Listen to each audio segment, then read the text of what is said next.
বাংলাদেশে তক্ষক, কয়েন, অন্যান্য আরো বিভিন্ন রকম প্রতারণার ফাঁদ, পিলার ব্যবসা আপনারা জানেন এগুলো করে। তো অ্যাকচুয়ালি এই কয়েনের কোনো অস্তিত্ব আছে কিনা আমাদেরও সন্দেহ রয়েছে।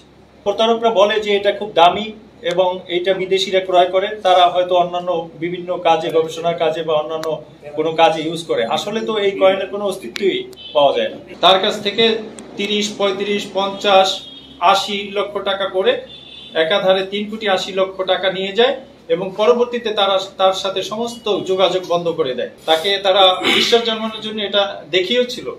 তো দেখানোর পরে তার বিশ্বাস হয়, এটাকে এরকম লাইটের সামনে ধরে দেখা যায় যে রিফ্লেকশন তৈরি হয়। ইউরেনিয়াম সমৃদ্ধ কয়েন বা এই জাতীয় কিছু কি? এটা তো বলে প্রতারক চক্র। আসলে তো এই কয়েনের অস্তিত্ব এখন পর্যন্ত আমরা কোথাও পাইনি। 30 লক্ষ টাকা দিয়েছে এবং বলেছে 2 দিনের মধ্যে 100 কোটি টাকার মালিক হয়ে যাবে।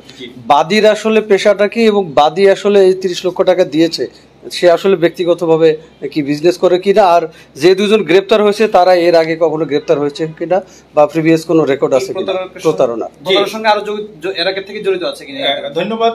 বাদী যে 30 লক্ষ টাকা দিয়েছে কিনা এই সত্যতা যাচাইয়ের জন্য আমরা তার ব্যাংক স্টেটমেন্ট নিয়ে এসেছি এবং সেখানে দেখেছি যে বাদীর আসলে এই 30 লক্ষ টাকা দেওয়ার মতো ক্যাপাবিলিটি আছে। এবং নট অনলি দ্যাট, যেহেতু কোটি টাকার ডিলিংস, তার কোটি টাকার উৎস খোঁজার জন্য আমরা তার ব্যাংক স্টেটমেন্ট নিয়ে এসেছি। সেখানে দেখা যায় যে তার এই ব্যাংকের সলভেন্সি ছিল। এবং এই যে প্রতারক চক্র, আপনারা জানেন বিভিন্ন প্রতারক চক্র আসলে অনেক আইন শৃঙ্খলা রক্ষাকারী বাহিনীর চোখের আড়ালে অনেক প্রতারণার কাজ করে যায়, কিন্তু এদের ক্রিমিনাল রেকর্ড আমরা যাচাই বাছাই করতেছি।